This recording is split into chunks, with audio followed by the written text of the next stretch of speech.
What's up guys, j'espère que vous allez bien. God, c'est Mémé. On est back cette fois-ci pour un recap de UFC Vegas 118. Donc, comme à l'habitude, on va repasser la carte là, au complet et on va regarder qu'est-ce qui s'est passé au niveau des bets. Les bons plays, les moins bons plays, pourquoi, comment ça a viré, les reads, si ils étaient accurate ou non également. Et comme à l'habitude, n'hésitez pas à dropper un like, abonnez-vous à la chaîne sur Instagram si vous voulez un petit peu plus, ou même sur Patreon là, si vous voulez encourager d'une façon X, Y, Z, ou tout simplement là, pour checker qu'est-ce qui se passe spécifiquement au niveau de mes paris d'une semaine à l'autre. Fait que bonne carte pour de vrai, là, on a eu des surprises, des bonnes, d'autres des moins bonnes.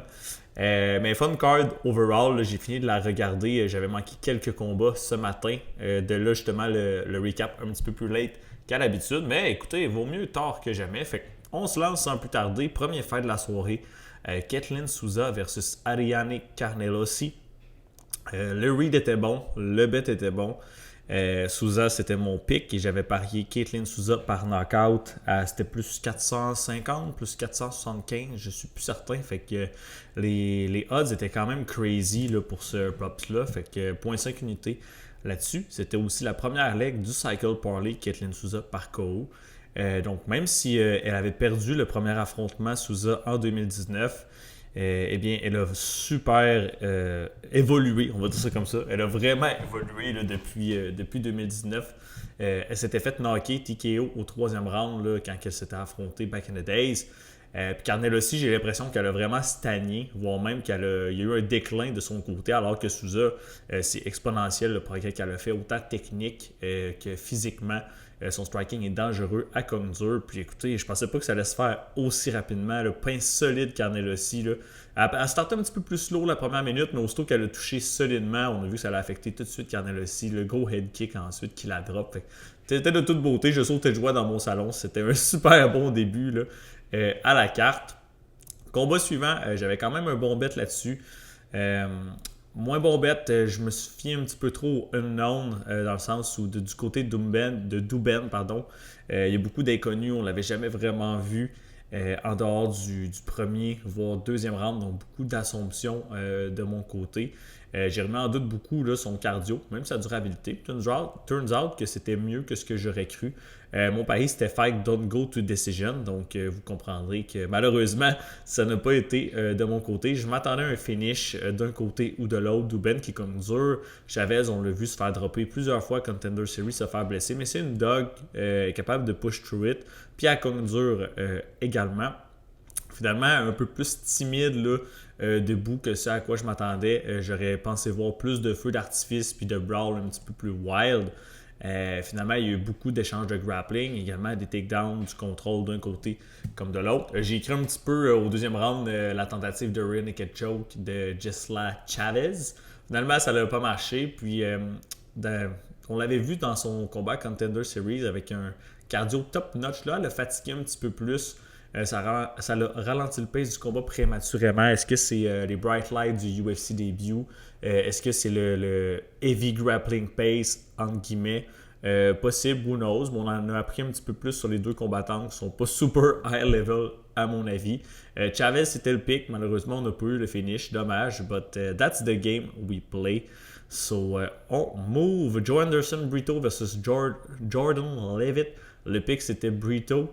Je l'avais dans un two-leg parlay avec c'était Iwo Baraniuski et Tafa under 1.5 round. Fait qu'un parlay qu'on a cash également. Et j'avais straight up Joe Anderson Brito by sub à plus 450, plus 475-ish, dans le même range là, que Souza Knockout. Donc, un autre play où je sautais dans mon salon en début de carte. Turns out exactement là, comme on croyait. Levitt, je veux dire, il vit pour le grappling et il meurt pour le grappling. Finalement, il a pogné une bonne task cette fois-ci. Il y avait du recency bias sur les odds à cause de sa dernière performance à Levitt. Il a un peu overperformé contre un Yadir Delval qui s'avère être pas si bon que ça finalement. Mais là, il y avait un big customer en face de lui, Brito, qui est un excellent jiu-jitsu guys, mais également très très très physique, donne beaucoup de mal à Levitt à obtenir ses takedowns. Vous voyez, 0 sur 5, mais aussi capable de renverser, de le out-scramble. Puis Levitt, il voulait pas se faire toucher debout, il n'aimait pas la puissance de Brito, fait que c'était sûr qu'il allait finir par commettre des erreurs à vouloir vraiment pousser le grappling à tout prix. Et voilà, c'est ça qui est arrivé. Round 1, grosse soumission là, de Joe Anderson Brito en commençant le fight. On a caché notre bet, fait que vous comprendrez qu'en début de carte, j'étais très hype, ça a été un bon start. Joe Anderson Brito sub qui était le deuxième leg de notre cycle parlay. Fait que rendu là, il en manquait une pour un plus 7000-ish parlay. Là, ça aurait été un swing de 15 points quelques unités juste si on l'avait eu. Mais bref, on y revient bientôt. Le read était bon aussi. Prochain, read moins bon. C'était un low-level fight. J'avais un petit poke à Cachoeira by knockout parce que Chandler est pas bonne debout. Son striking est affreux. Sa défense est affreuse. Son menton est suspect. Je veux dire, elle s'est fait drop par Yana Santos. La seule combattante à s'être fait knockdown par Yana Santos dans sa carrière de 12 combats UFC, sans dit long. Oui, je me doutais qu'elle allait essayer d'amener le combat au sol parce que Cachoeira, on le sait, de son dos, pas top. Chandler, son ground game, correct, mais elle n'a pas une bonne lutte. Habituellement, elle rely plus sur sa physicalité, puis c'est des takedowns vraiment broche à foin. Mais là, turns out qu'elle a clip Cachoeira. Cachoeira qui a touché avec quelques coups, dont un notamment au visage là, qui a semblé déranger Chandler, mais finalement, c'est Chandler qui touche Cachoeira, qui la drop. Puis on a bien vu là, que son menton, la Zombie Girl, il peut plus soutenir pas grand-chose parce que back in the days, Cachoeira, elle aurait pu prendre 20 patates de la sorte, même si c'était pas un super gros coup, puis elle aurait continué de marcher vers l'avant, ça l'aurait pas dérangé. Là, cette fois-ci, boum, on se fait clipper un bon punch de Cachoeira, se ramasse au sol, puis Chandler qui a roulé là, sur elle, qui est allé chercher une grosse soumission armbar là, au premier round. Fait que props à elle, on a manqué notre stab. C'était un low-level fight, je veux dire. Là, c'est deux très très low-level fighters dans la division des bantamweight. Fait qu'on peut s'attendre à n'importe quelle surprise. On n'a pas eu notre play. On n'a pas eu notre pick non plus en précédent Cachoeira. Fait qu'on passe au suivant. Edgar Chairez versus Bruno Silva. J'avais un straight bet sur Edgar Chairez, 1.25 unités là, de mémoire à plus 115. Je pense qu'à plus monnaie, c'était le side. Bruno Silva qui est bon, mais qui se fait plus vieux un petit peu pour la Flyweight Division.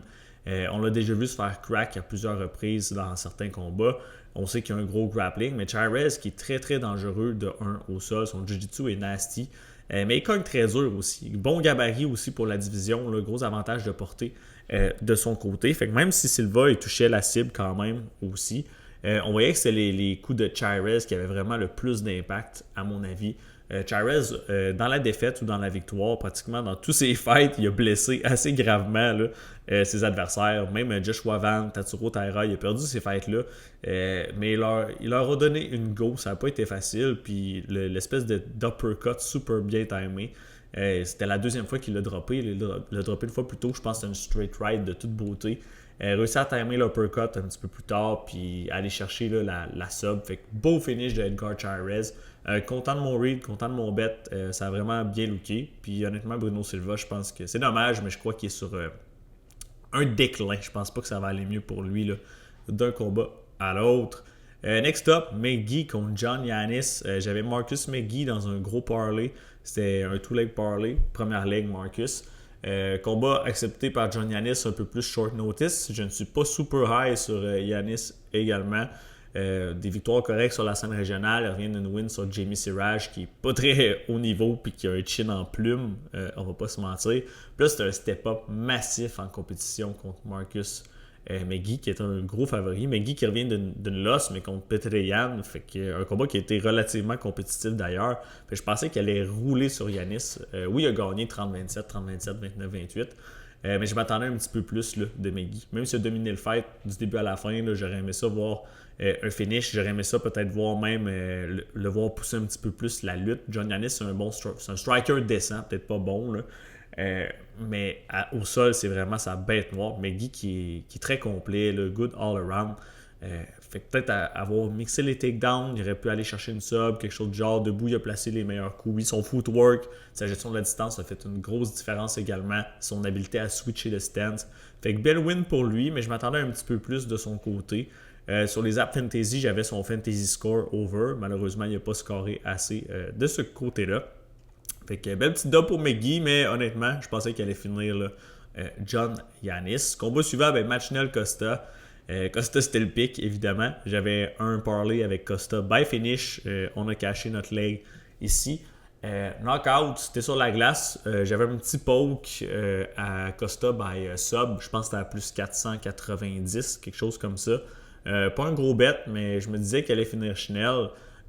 Puis je trouvais les odds un petit peu folles. Là. Donc le KO était à moins 200, je pense, puis la sub à plus 490. Contre un match nul qui se fait finir dans pratiquement toutes ses défaites, mais c'est pas tout à fait 50-50 entre le KO et la sub, mais presque. Puis dernièrement, on l'a vu souvent quand il se fait sonner, il shoot des takedowns vraiment lazy, puis il se fait trap dans des guillotines. C'est arrivé à quelques reprises dans sa carrière. Puis honnêtement, je pense qu'il show up vraiment plus pour un paycheck qu'autre chose. Là. Il a déjà pris sa retraite, il est revenu, il a peut-être fait ça même 2 fois, il a plus de chin, il se fait drop. Fait que j'avais pas été surpris là, qu'il essaye d'amener le combat au sol après ça a fait rock, puis que Costa saisisse une guillotine ou qu'il aille chercher le dos, sécurise un rear naked choke. Séquence de finish, Machinel qui s'obstine un peu, mais je veux dire, il s'est fait clipper solide. La façon qu'il est tombé, le visuel était vraiment pas beau. Puis je pense qu'il a reçu 12 shots de ground and pound sans bouger. Puis actually, Alessandro Costa, il l'a lâché quand l'arbitre y est intervenu. Fait que je veux dire, je ne trouve pas que c'est un mauvais stoppage. Le Machinel, à mon avis, se défendait plus adéquatement dans la situation. J'aurais préféré que Costa il grab le neck puis qu'il choke. Mais écoutez, le read était pas mal non plus. Suivant. Tafa et Baraniuski, j'avais quand même deux bons parlays avec ça. Soit Costa by finish et c'était lequel Yorderson Brito Moneyline. Fallait que ça dure moins d'un 1.5 round. On l'a eu.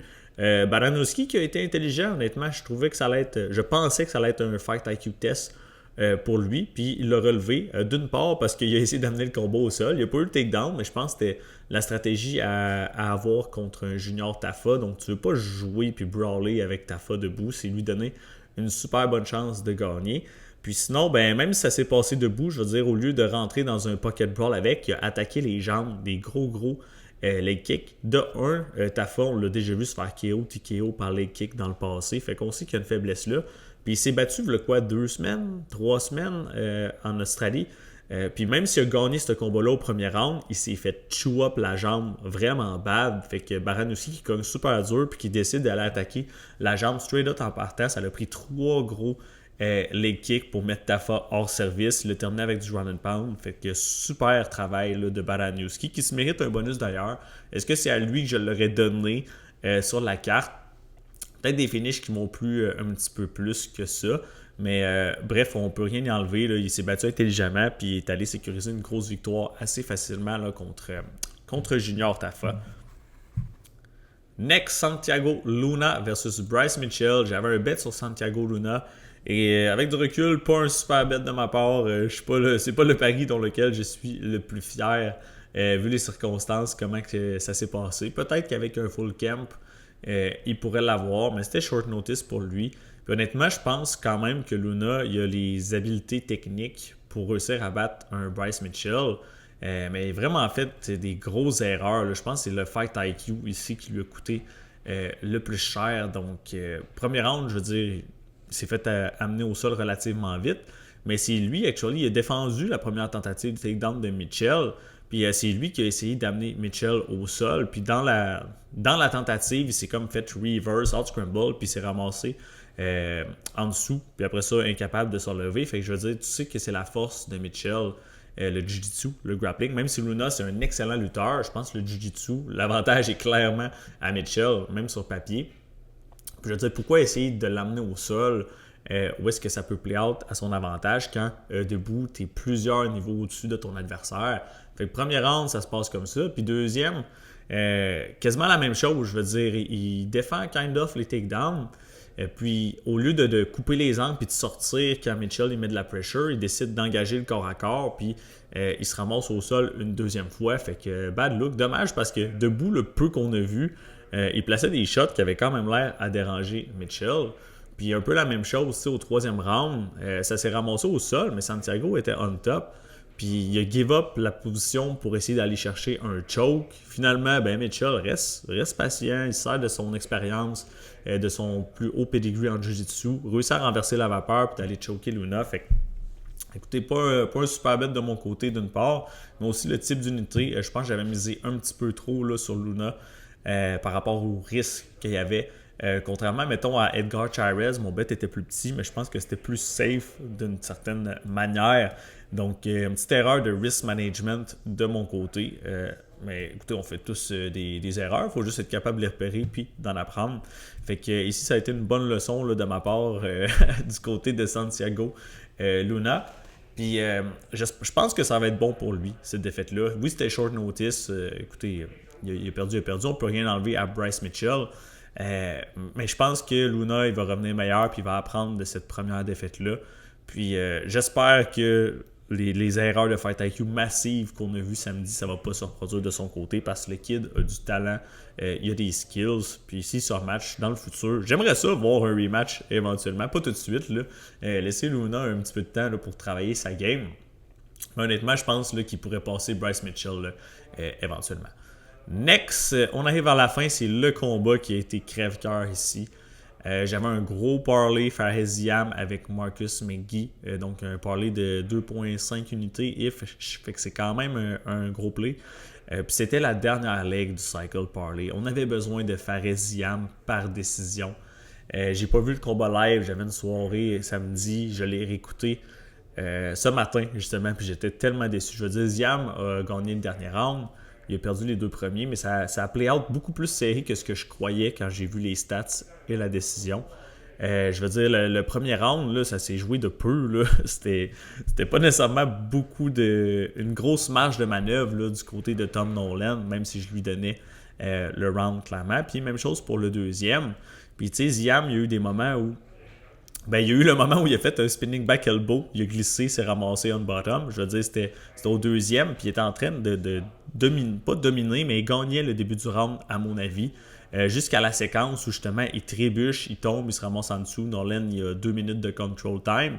Puis, tu sais, il réussit à se relever, puis au lieu de se séparer puis commencer à striker, où est-ce qu'il y avait l'avantage là, à distance, c'est Luke Good, il a décidé de rester dans le clinch puis de pousser le corps à corps. Fait que, tu sais, encore une fois, on parlait de Fight IQ pour le combat précédent, mais je pense qu'ici aussi, il y a eu des petites erreurs là, de Fight IQ du côté de Ziam. Ce qui m'a surpris parce que historiquement, Ziam, il fait preuve d'un excellent Fight IQ. Il prend des bonnes décisions là, mid-fight. Mais dans ce combat-ci, là, je remets en doute là, plusieurs de ses moves.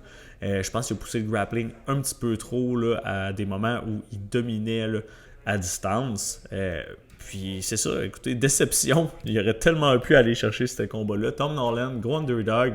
On peut rien enlever. Il a show up, il a fait du progrès. Il est jeune aussi. Je l'avais parlé dans le breakdown que oui, Ziam est excellent, qu'il démontre beaucoup d'amélioration dans son jeu. Je croyais qu'il était plusieurs niveaux au-dessus de Tom Nolan, mais Tom Nolan aussi est jeune. Il travaille fort, puis on a vu aussi qu'il a fait du progrès. Je pense que si les deux ils se battent 10 fois, ça n'arrive pas la majorité du temps que Tom Nolan il gagne. Peut-être pas, je favoriserais peut-être pas Ziam à moins 300, là, mais je veux dire, je pense que Ziam reste un meilleur combattant, même s'il a perdu le combat suivant. Fait que, bref, dommage, ça a été crève-cœur comme combat. Pat dans le Patreon qui commentait. On va se le dire, fuck Tom Nolan, je suis d'accord. Mais on va se le dire aussi, là, Ziam, là, ça n'a pas été sa meilleure là, samedi dernier. Fait que ça nous a coûté un profit assez massif. Merci. Ce combat-là. Demi-finale et la finale, j'avais plus vraiment d'action là-dessus. J'avais un petit poke là, sur la finale, là, mais rien de plus. Brendan Holland contre Edmund Shabazian. Cool fight. Puis honnêtement, là, Brendan Holland m'a vraiment surpris. Je pense que c'est le seul qui a réussi à battre Edmund Shabazian, à remporter le premier round sur lui. Il y a un des juges, je crois, qui lui a donné. Mais sinon, 2,30-27 pour Holland, je ne m'y en attendais pas du tout.